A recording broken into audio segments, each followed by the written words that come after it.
నూతన సంవత్సరమును దేవుడు ఏం చేయబోతున్నారా? దయా కిరీటముతో, అంటే తన మేలు అయిన కిరీటముతో ధరింప చేయబోతున్నాడు. హల్లెలూయా, ప్రైజ్ ది లార్డ్. మనం రెండు కార్యం మనం ధ్యానం చేసినాము. కిరీటం గురించి మనం ధ్యానించినాము. మరలా నిరీక్షణ గురించి, నిరీక్షణ గల రక్షణకర్తవైన దేవ. యోబు అన్నాడు, ఏమన్నాడు? నన్ను చంపినా పర్వాలే, చచ్చినా కూడా పర్వాలేదు, నేనైతే నీ కొరకు ఎలాగుంటాను? నిశ్చాయితుడిగా ఉంటాను. ఆమేన్, ప్రైజ్ ది లార్డ్. ఈరోజు ఇంకొక వాక్యం చూస్తాం. 65వ కీర్తన 2వ వాక్యం మనం చదువుకుంటాం. ప్రార్థన ఆలకించువాడా సర్వ శరీరులు. ఆమేన్. ప్రార్థన ఆలకించువాడా. మన దేవునికి ఒక పేరు ఏంటంటే ప్రార్థన ఆలకించువాడా. అన్ని కారణ పేరు, అంటే ఆయన చేసిన కార్యమును బట్టి.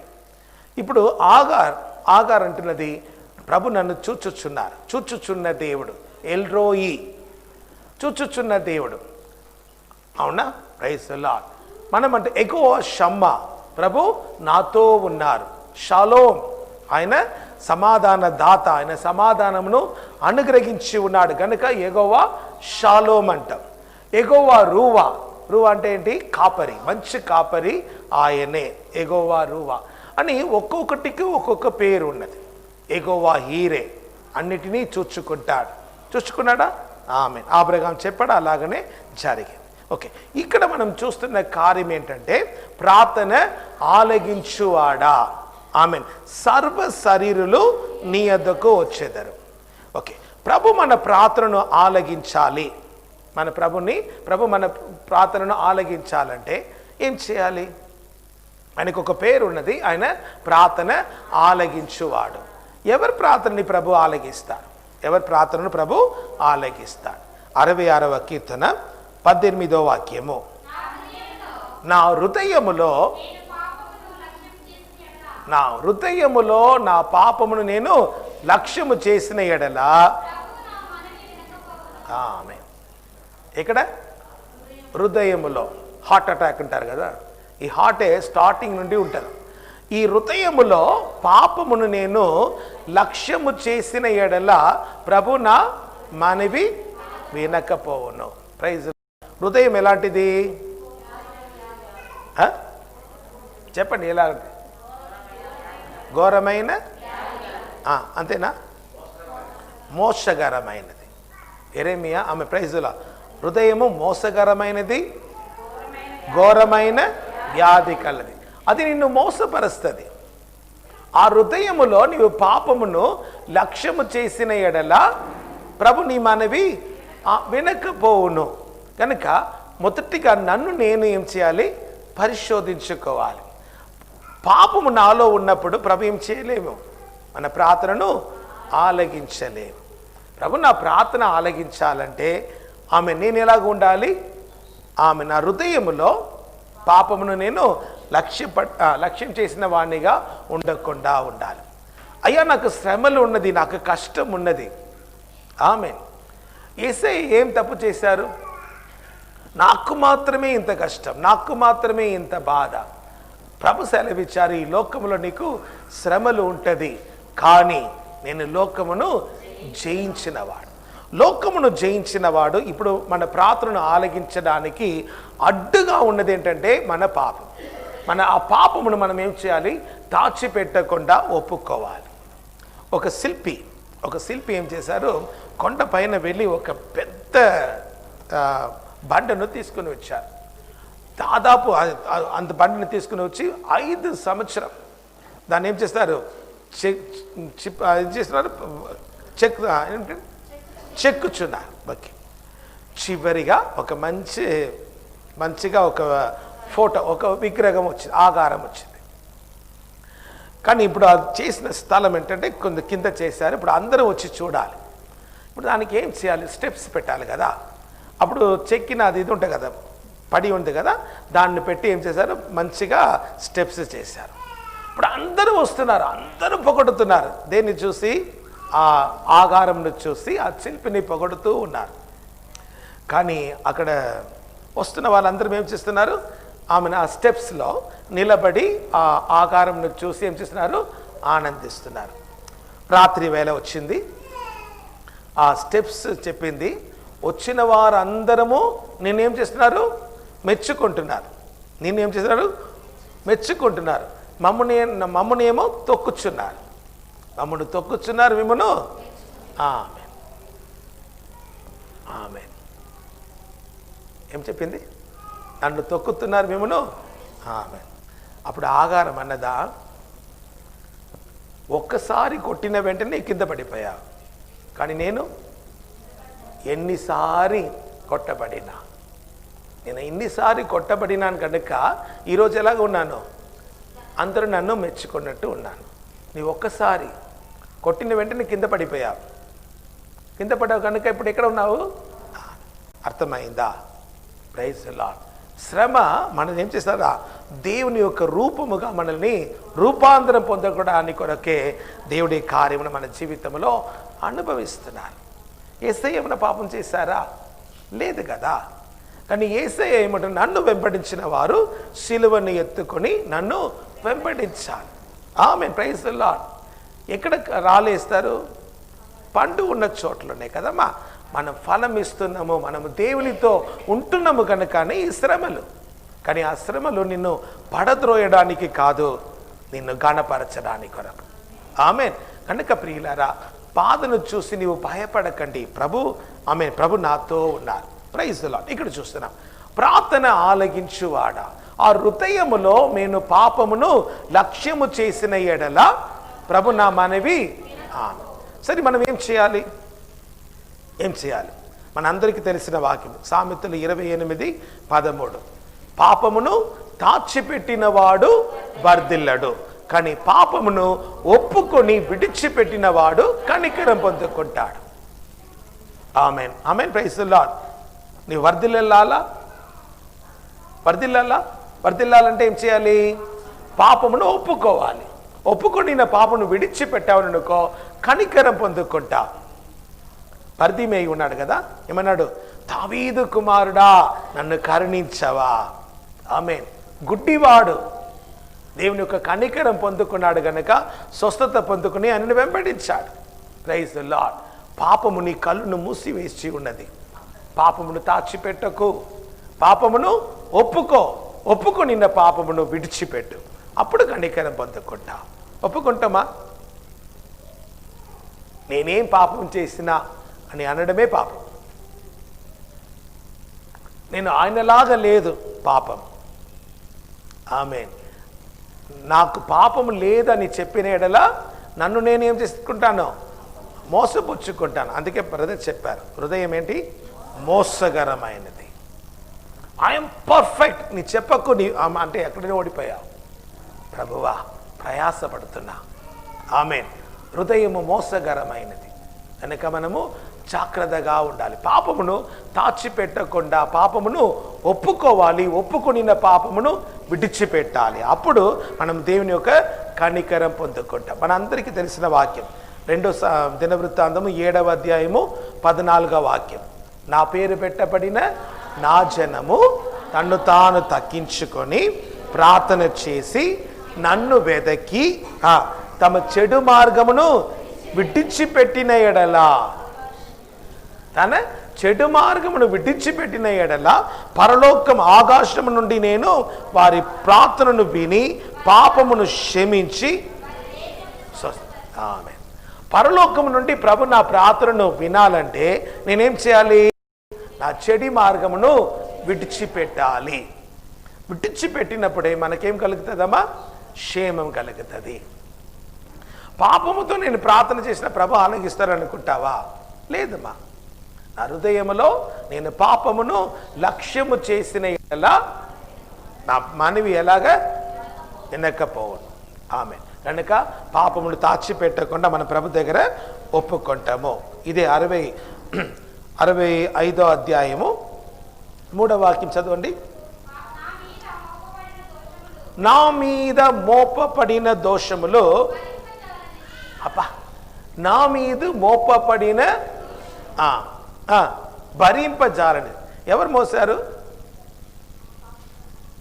నా మీద మోపబడిన దోషము ఎలాగ వచ్చింది? ఈ పాపము నిన్ను బట్టే వచ్చింది. మనమే ఆ పాపమును మనమే తెచ్చుకున్నాం. మన నోటి మాట, మనము హృదయము దేనితో నిండి ఉన్నదో, హృదయము ప్రేమతో నిండి ఉన్నదని అనుకోండి, నోటి నుండి వచ్చిన మాటలన్నీ ప్రేమగా ఉంటుంది. అని హృదయము కోపము ద్వేషం అలాగ ఉండదంటే ఎలాగొస్తుంది? మాటలు గాయపరిచినట్టు వస్తుంది. ఆమె నా ఎలాగుండదు? నా పాపము భరింపజాలనివి. హల్లెలూయా. మన పాపమును బట్టి ఆయన ఏం చేసి ఉన్నారా? ప్రాయశ్చిత్తం చేసి ఉన్నారు. అందుకే ఆ స్టోరీ చెప్పిన ఆయన చెప్తున్నాడు, నేను ఈరోజు చచ్చిపోతున్నానంటే నా పాపమును బట్టి కాదు, నా కొరకు ప్రాయశ్చిత్తం చేసిన ఆ యేసయ్య ఒక క్షమాపణను నేను పొందుకోలేదు. Praise the lord. మా అతిక్రమ నిమిత్తము నీవే ప్రాయశ్చిత్తం నొందా. ఆమెన్. కనుక ప్రియులారా, నీవేమనుకుంటున్నానంటే ఆయన బాగలేదు, నా భర్త. అమ్మా, లోకంలో ఒంటరిగా వచ్చినాం, లోకంను విడిచి ఒంటరిగానే వెళ్తాం, అవునా? కానీ ప్రభు ముందు నిలబడినప్పుడు నీ పాపమును బట్టి కాదు, నీ కొరకు ప్రాయశ్చిత్తముగా ప్రభు తన ప్రాణమును పెట్టి ఉన్నారు కదా, దానిని నీవు తిరస్కరించడం ద్వారానే నీకేమొస్తుంది? శిక్ష కలుగుతుంది. ఆమె కనుక దాచిపెట్టకు, ప్రభు దగ్గర ఒప్పుకో, విడిచిపెట్టు. రైసులా ఈ సంవత్సరం మనం తీర్మానం చేసినాం. ఏమని? ఏబేలు ఒక కాணிకను ప్రభు అంగీకరించారు. హల్లెలూయా. అలాగనే మన పిల్లలు మొదటిగా తన్ను తాను ఎవరికి అప్పగించాలి? ఆమె. నీవు కాணிక ఇచ్చిన ఆమెను ఆశీర్వదింపబడతావు, కానీ ఏబేలును ఆశీర్వదించిన తర్వాతనే ఆ కాணிక. సో ఇక్కడ వచ్చి ఇచ్చిన కాணிక ఎలాగ ఉండాలి? అది నీకు దీవెనకరంగా ఉండాలి, అది నీకు ఆశీర్వాదకరంగా ఉండాలి. ఆమెన్. అలాగ ఉండాలంటే మొదటిగా నిన్ను నీవేం చెయ్యి? ఆమెన్. దేవునికి అప్పగించుకో, తర్వాత నీ కాணிక ఇవ్వు. ఆమెన్. ప్రైజ్. అప్పుడు ఆ కాணிక అంగీకరింపబడుతుంది. ఇప్పుడు చూడండి ప్రియులారా, 66వ అధ్యాయము 19వ వాక్యము,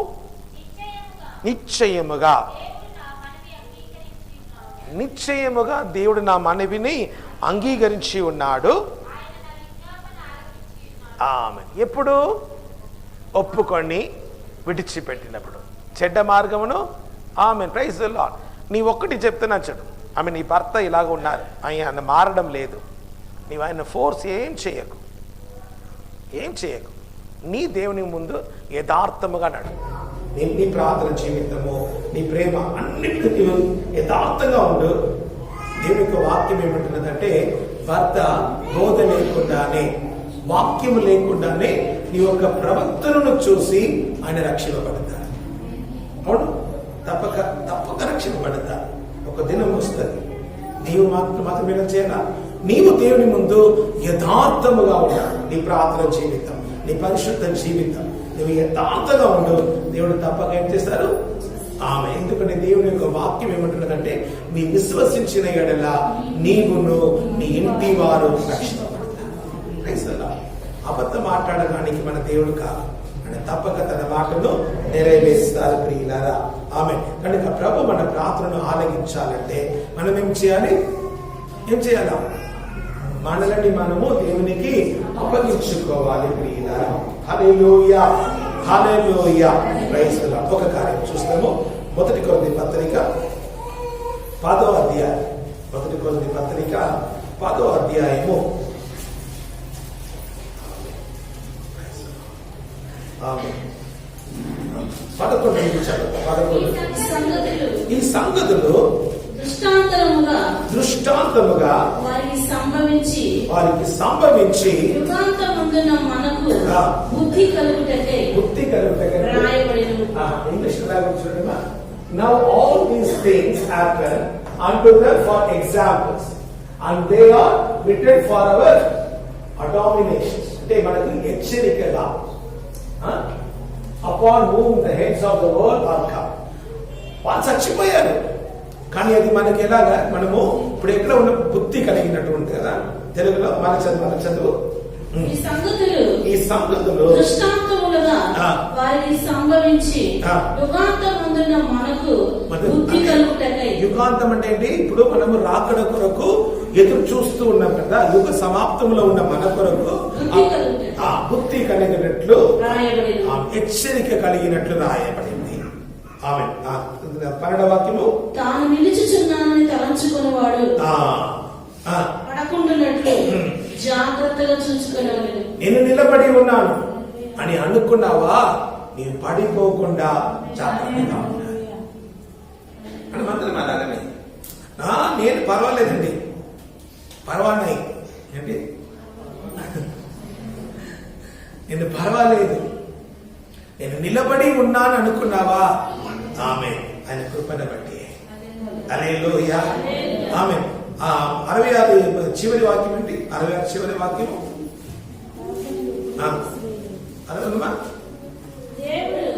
నా ప్రార్థనను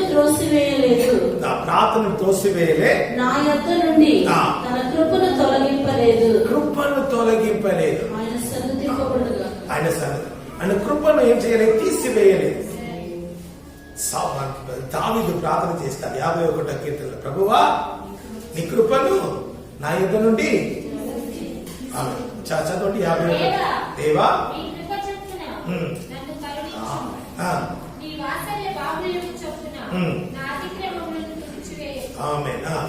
చదువు.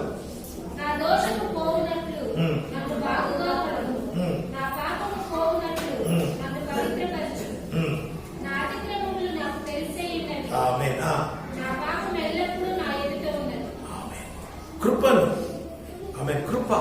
ఈరోజు నీవు నేను బ్రతికి జీవముతో ఉన్నామంటే దేవుని యొక్క కృప. ఆయన తన కృపను మన ఎడల నుండి తీసివేయకుండా ఉన్నారు. ఆమె హల్లెలూయా. ఇప్పుడు మనం చూస్తున్నాము ఈ కార్యమన్నీ మన కొరకు ఎలా కూడా ఎగ్జాంపుల్ గా ఉన్నాయి. ఏం జరిగింది ఒకసారి త్వరగా మనం చదువుకుంటాము. 2వ వాక్యం చదువుతాం. మోషేను బట్టి మేఘములోను సముద్రములోను బాప్తిస్మం పొందిరి. అందరూ ఆత్మ సంబంధమైన ఒకే ఆహారం భుజించిరి. ఒకే ఆహారం అంటే వాళ్ళు భుజించారు, మన్నాను భుజించారు. అందరూ ఆత్మ సంబంధమైన ఒకే పానీయములు పానము చేసిరి. అంటే ఏంటి? జీవజల ఊట ఒకే పానం చేశారు. ఏలయనగా తమ్మును వెంబడించిన ఆత్మ సంబంధమైన గంటలోనిది త్రాగిరి. నూతన సంవత్సరంలో ఎవరు మీకు తోడు ఉంటారు? ఎవరు తోడు ఉంటారు? చదువు. ఆత్మ సంబంధమైన బండలోనిది త్రాగిరి. ఆ బండ క్రీస్తే. అయితే 4వ వాక్యంగా చదువు. అందరూ ఆత్మ సంబంధమైన ఒకే పానీయములు పానము చేసిరి. ఏలయనగా తమ్మును వెంబడించిన ఇశ్రాయేలు పుట్టిగా అంటే పగటి వేళ మేఘస్తంభము, రాత్రి వేళ అగ్ని స్తంభము మాత్రం కాదు, వారితో పాటు ఎవరు వెళ్ళారా? ఆ బండ ఎలా కూడా చూడండి. ఆమె the rock that followed them. The rock, బండ అంటే ఎవరు? ఆ క్రీస్తు కూడా వారితో కూడా నడిచారు. హల్లెలూయా. సో ఇశ్రాయేలు పగటి పూట మేఘస్తంభం, రాత్రి వేళ అగ్ని స్తంభము, కానీ ఎల్ల వేళలో. ఇప్పుడు ఆమె ఈ నూతన సంవత్సరంలో 2021 ఎవరు మనతో కూడా నడుస్తారు? ఎందుకంటే ఈ దేహం ఆయనది, ఆయన ఈ దేహానికి. ఆమె ప్రైజ్లా. యేసు ప్రభుని లేపిన వాడు మనల్ని కూడా తన శక్తి ద్వారా లేపుతాడు. ఆ ప్రభు మనతో ఉంటాడు. ఈ నూతన సంవత్సరంలో ఎవరు మనతో ఉంటారు? నీ భర్త నీతో ఉంటారా, నీ భార్య, నీ పిల్లలు, అదని నాకు తెలియదు, కానీ ఒక్కరు మాత్రం నీతో ఉంటారు. ఆ బండ నీతోనే ఉంటారు. హల్లెలూయా. చదువు. అయితే వారిలో ఎక్కువ మంది దేవుని ఇష్టలుగా ఉండకపోయేది. ఆ ఒక్క ప్రయాణంలో ఇశ్రాయేలులో ఎక్కువ మందితో ప్రభు ఏం చేయలేదా? ఇష్టముగా ఉండలేదు కనుక అరణ్యంలో సంహరింపబడి, అరణ్యంలోనే దేవుడు వారిని ఏం చేశారా? చంపేశారు. వారు ఆశించిన ప్రకారము మనము చెడ్డ వాటిని ఆశించకుండానట్లు వాళ్ళు ఆశించారు. అలాగే నీవు చెడ్డ వాటిని ఏం చేయకూడదు, ఆశించకూడనట్లు ఈ సంగతులు మనకు దృష్టాంతముగా ఉన్నవి. ఒకటి, జనులు తినుటకును త్రాగుటకును కూర్చొని ఆడుటకు లేచిరి. ఏం చేస్తారా? తినుటకును త్రాగుటకును కూర్చుండి ఆడుటకు లేచిరి. బ్రతకడం కోసం తింటున్నామా, తినడానికి కొరకు బ్రతుకుతున్నామా? అర్థం కాలే? బ్రతుకుచున్నావు కదా, దేని కొరకు? తినట కొరక. నేను బ్రతకాలి కనుక తింటున్నావా, తింటున్నాను కనుక బ్రతుకుచున్నావా? దేని కొరకు బ్రతుకుచున్నావు? తినాలి, మంచిగా తినాలి. ఆమె తిండిగా. అందుకే ఉపవాసం. ఏం ఉపవాసము? వారం ఎన్ని రోజులు? మర్చిపోతారని చెప్పి మనం చెప్తున్నా. ఉపవాసం ఉంటారు. నాకు మాత్రం ఒకటి తెలుసు, ఎందుకంటే మీ అందరికీ సన్నగా మారాలి దాని కొరకు. కానీ అది కాదు ఉద్దేశం. ఆమె మన ఉద్దేశం ఏంటి? డబ్బులో మనము బలపరచాలి. ఆమె ఆత్మీయంగా మనము వర్ధలింపబడినప్పుడు దేవుని యొక్క వాక్యం, మీ ఆత్మ వర్ధలించిన ప్రకారం అన్నిటిలో వర్ధలింపబడి సౌఖ్యముగా ఉంటాం. ఆమె వాళ్ళు తిన్నారంటే తిండి త్రాగడము అది దేవుని యొక్క రాజ్యం కాదు. దేవుని యొక్క వాక్యం ఉన్నది కదా. రాయబడినట్లు వారిలో కొందరు మీరు విగ్రహ ఆరాధకులై ఉండకూడదు. ఇక్కడ ఎవరైనా విగ్రహ ఆరాధకులు ఉన్నారా? అందరూ ఉన్నారు విగ్రహ ఆరాధకులు. మీరందరూ విగ్రహ ఆరాధకులా లేదా? యేసు ప్రభు కంటే నిన్ను నువ్వు ఎక్కువ ప్రేమించినప్పుడు విగ్రహాలు. నీ పిల్లలను ప్రేమిస్తావు, నీ భర్తను ప్రేమిస్తావు, నీ ధనమును ప్రేమిస్తావు, అదన్నీ విగ్రహాలు. అది దాంట్లో కొందరు ఎలా ఉన్నారా? విగ్రహాలతో ఉండకూడదు. మరియు వారి వలె మనము వ్యభిచరింపక ఉందుము. వారిలో కొందరు వ్యభిచరించినందున ఒక్క దినముననే 23,000 మంది కూలిరి. మనము ప్రభువును శోధింపక ఉందుము. వారిలో కొందరు శోధించి సర్పముల వలన నశించిరి. వీరు సంగకుడి. వారిలో కొందరు సనిగి సంహారకుని చేత నశించిరి. ఈ సంగతులు దృష్టాంతముగా వారికి సంభవించి యుగాంతమందున్న మనకు బుద్ధి కలుగుటకే వ్రాయబడిన. చెప్పండి, ఏమండి? వాళ్ళు చెడ్డదాన్ని ఆశించారు, విగ్రహ ఆరాధకులుగా ఉన్నారు, చారత్వంలో వేసితనము ఉన్నారు. కొందరు క్రీస్తును పరీక్షించారు, కొందరు సనుగుకున్నారు. ఇలాగ మనము ఉండకుండా అవన్నీ మనకు దృష్టాంతంగా రాయబడి ఉన్నది కనుక నీవు నేను ఎలా ఉండాలి? జాగ్రత్తగా ఉండాలి. అప్పుడు మనం ఏం చేస్తామా? కాపాడాలి. మన కొరకే దేవుడు రాసి ఉన్నాడు. ఇవన్నీ ఎందుకు? అదన్నీ నీడ. ఇప్పుడు నీ కొరకు ఇవన్నీ రాయబడి కనుక మనం జాగ్రత్తగా ఉంటాం. ఈరోజు మనము పనుల్లో పాల్గొనకపోతున్నాం. మొదటి వారము మొదటి ఆదివారం మన పనుల్లో పాల్గొనకపోతున్నాం. ఎంతమంది పాల్గొనుకుంటాం? ఒక కార్యం చూస్తాము. మొదటి కొరింథీ పత్రిక 10వ అధ్యాయం 16-17 చదువుతాం. మరి మనము దీవించి ఆశీర్వచనము పాత్రలో త్రాగుట క్రీస్తు రక్తములో పాలు పుచ్చుకుంటే కదా. The cup of blessings which we bless, is it not the communion of the blood of Christ? ఆ రక్తం ఉన్నది కదా, యేసయ్య ఒక రక్తమును మనం త్రాగుట యేసు ప్రభు ఒక రక్తముతో ఐక్యత కలిగి ఉంటాం. యేసయ్య ఏమన్నారు? ఇది ఈ ద్రాక్షరసం నా కొత్త నిబంధన, ఇది నిబంధన రక్తం అన్నారు. ఇప్పుడు మనం ఆ రక్తమును మనం త్రాగినప్పుడు యేసు ప్రభుతో పాటు యేసు ప్రభు ఒక రక్తమును త్రాగుచున్నాము కనుక యేసు ప్రభుతో పాటు ఐక్యత కలిగి ఉంటాం. వినండి, ఒకటి.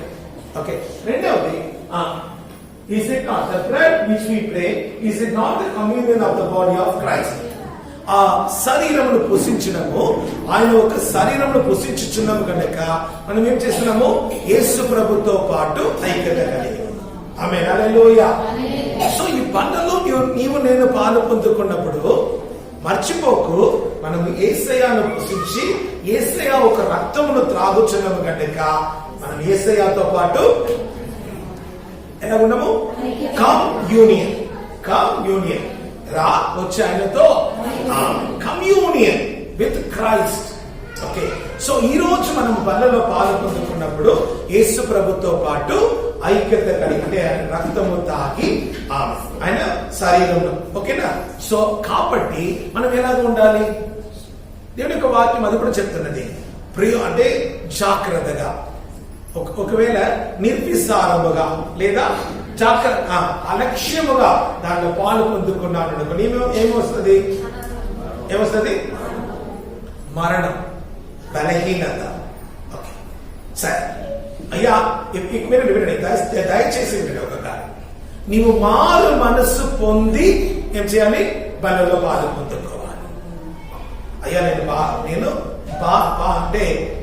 మారు మనస్సు పొందను అని చెప్పావనుకో, అది ఈ పాపం కంటే పెద్ద శాపం. పాపం కదా శాపం. అర్థమైందా? నీవు ఈ రోజు ఏం చేయాలి? నీ పాపమును విడిచిపెట్టాలి. విడిచిపెట్టి పరిశుద్ధముతో ఆ బలలో పాలు పొందుకోవాలి. లేదయ్యా నేను మారు మనసు పొందను, தமிழ மனம் திரும்பாமல் கர்த்தருடைய பந்தியில் சேருவது ஆபத்தான காரியம் என்றாலும் மனம் திரும்ப மறுப்பது அதைவிட பெரிய ஆபத்து. దానికంటే గొప్ప కీడు ఇది. నేను మారు మనసు పొందను, నేను తర్వాత చూసుకుంటా, అది దానికంటే పెద్ద కీడు. నీవు ఈ రోజు మారు మనసు పొందాలి, పొంది నీ బలలో పాల్పొందు. అర్థమైందా? అర్థమైందా మీకు? ఎందుకంటే నీవు ఈ రోజు ఈ బలలో, అంటే యేసయ్య ఒక శరీరము పుసించబోతున్నావు, ఆయన రక్తమును త్రాగబోతున్నావు కనుక నీలో ఉన్న చెడితనమును, దేవునికి ఇష్టం లేని కార్యమును ఒప్పుకోవాలి, విడిచిపెట్టాలి. బలలో నేను చెయ్యను. నాకు తెలిసిన ఒక బాబు ఉన్నాడు, ఉపవాసం ఉంటున్నాడు, 40 రోజులు ఉపవాసం ఉంటున్నాడు. ఆల్మోస్ట్ 30 రోజు అయింది. నేను మా తల్లిదండ్రులతో సమాధాన పడాలిరా, అప్పుడే నీ ప్రార్థన ఆనందిస్తుందంటే ఉపవాసం విడిచిపెట్టేశాడు. 30 రోజులు ఉపవాసం ఉన్నాడు. తల్లిదండ్రితో సమాధానంగా ఉండాలి, అప్పుడే ప్రార్థన ఆనందిస్తుందంటే ఉపవాసం విడిచిపెట్టాడు. ఎవరు? అది అలాగే కాదు. ఆమె దేవుని యొక్క వాక్యం అంటున్నది, మనము ప్రభుత్వ ఐక్యత కలిగి ఉన్నాము కనుక మన చెడి మార్గం విడిచిపెట్టాలి. నీ విడిచిపెట్టలే, అది పాపం కాదు, అది నీకు శాపముగా వస్తుంది. నీవు మంచిగా నీ పిల్లలు ఏమైపోతారా? ఆమె బాధ కనుక మన పాపమును దాచిపెట్టకుండా వాటిని ఒప్పుకొని ఏం చేయాలి? ఈ రోజు మారు మనసు పొంది మన ప్రభు ఒక బలలో పాల్గొంటున్నాం. మొదటి కార్యం. రెండవ కార్యం చూస్తాము 17th. మనమందరము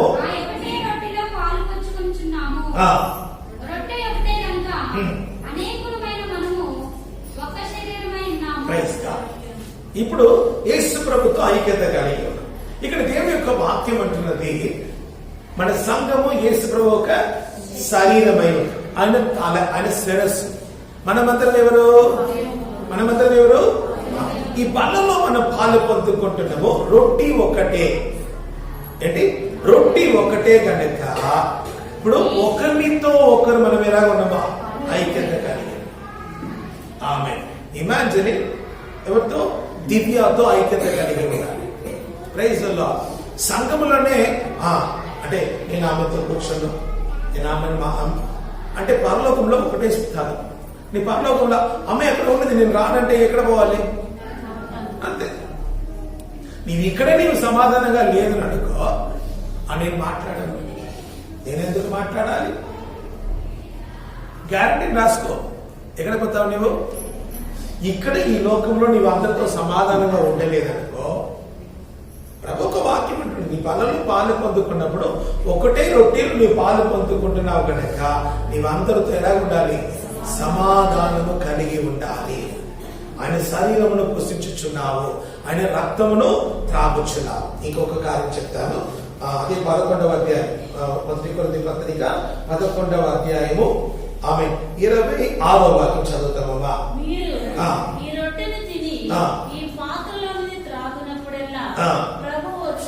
ప్రభు వచ్చువరకు. అంటే ప్రభు వచ్చేవరకు అంటే ఏంటి? ఆయన రెండవ రాకడ కొరకు సిద్ధం. ఆయన మరణమును అని నీ కొరకు చచ్చిపోయారు అని ఒక రెండవ రాకడ సమీపంగా ఉన్నది కనుక నిన్ను నీవేం చేయాలి? ఏం చేయాలి?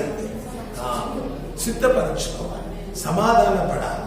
ఆమె తెలిసిన పాపమును ప్రభు చూపిన ఆమె ఎలా రక్షింపబడాలి? వేరే మార్గమే లేదు. ఏం చేయాలి? మారు మనసు పొందాలి, ప్రభుని అంగీకరించాలి, ఆ బలలో పాలు పొందుకోవాలి. లేదా నేను మారు మనసు పొందను అంటున్నావా? ఆమె ప్రభు ఏం చేస్తారు? యూదాసుని విడిచిపెట్టేశారు. కానీ పేదల కొరకు ఆయన ఏం చేశారు? ప్రార్థన చేశారు, కాపాడాడు. నేను విడిచిపెట్టాను. నీ పిల్లలు ఆమె నీకంటే నీ పిల్లలు నీ యొక్క వంశం ఆమె ఘోరమైన స్థితికి ఉన్నది. జాగ్రత్త పడు, పాపం దాచిపెట్టకు. ప్రభు దగ్గర ఒప్పుకుంటాం. ప్రభు ఏం చేశాడు? మమ్మల్ని లేవనెత్తుతాడు. ఇది మంచి సమయం, ఇదే అనుకూల సమయం, ఇదే రక్షణ దినం. ప్రభు దగ్గర ఒప్పుకుంటామా? అని మనం అప్పగించుకుంటామా? ప్రభువా, ఈ నూతన సంవత్సరంలో నాకు నూతన కృప కావాలి, నూతన అభిషేకము కావాలి. ప్రభువా, నా ప్రార్థన నీవు ఆలగించు. ఆమె మన ప్రభు దగ్గర అప్పగించుకుంటాము. ప్రభు మనల్ని దీవించి ఆశీర్వదించుగాక. ప్రార్థన చేసుకుంటాం. ప్రభువా, లేచింది. ప్రభువా, నీకు వందనాలు, స్తోత్రము తండ్రి, స్తోత్రము రాజా. నూతన సంవత్సరమును ప్రభువా అడుగు పెట్టి ఉన్నము రాజా. నూతన కృపను మాకు దయచేసి నూతన అభిషేకముతో మమ్మల్ని నింపి ప్రభువా పరిశుద్ధముగా రాజా బలలో పాలు పొందుకొటకు సహాయం చేయి అయ్యా. ప్రభువా, నీ నామము మా ద్వారా మహిమ పరచబడాలి రాజా. తండ్రి ప్రభువా, యేసయ్యా, మీరు గొప్పవారు, మంచివారు, ప్రేమ కలిగిన వారి రాజా. నీ కృపను మాలో కుమ్మరించి నీ నామ మహిమాత్మగా మమ్మల్ని లేవనెత్తి నీ నామమును మహిమపరచు. యేసుక్రీస్తు నామమున తండ్రి. ఆమేన్. Praise the lord.